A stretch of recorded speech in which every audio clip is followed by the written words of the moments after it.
And we're back to learning JavaScript. Let me show you the trim method. So another string method. Let us define a string variable. I call it text1, make it hello world.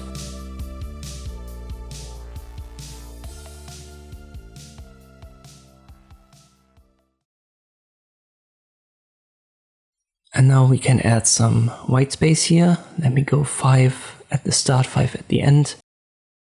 So these are 22 characters in total, 5 times 2 for the white space and 12 for the text hello world. If you print it out, you don't really see the white space.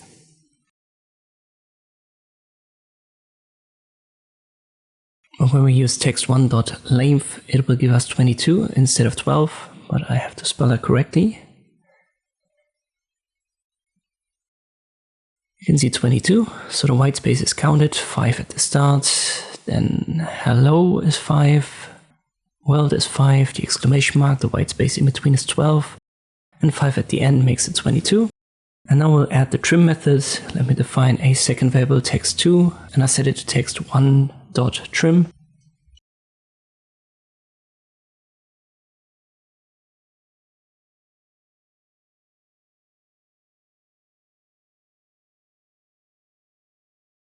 And when I print this out, you will see it only has 12 characters, so the white space was trimmed, it was erased from our string. Here we have it, first one 22, second one 12. One more thing to add, you can also specifically trim only at the start or the end.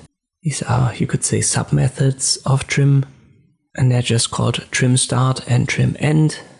You know what, let me delete this one here.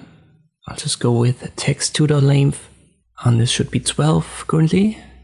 And now if I set this to trimStart and trimEnd, we would have 17, because trimStart leaves us with the end, which are 5 additional white space characters, and trimEnd would leave us with the start, which has also 5 white space characters. And if we print that out, we'll get 17. So this is what trimming is used for. You can use it to get rid of the white space, but not the white space in between your characters. So hello, white space, world, this is kept. But for start and end, you can use trim, trimStart and trimEnd. I hope this video was helpful. Thank you for watching, and I'll see you next time.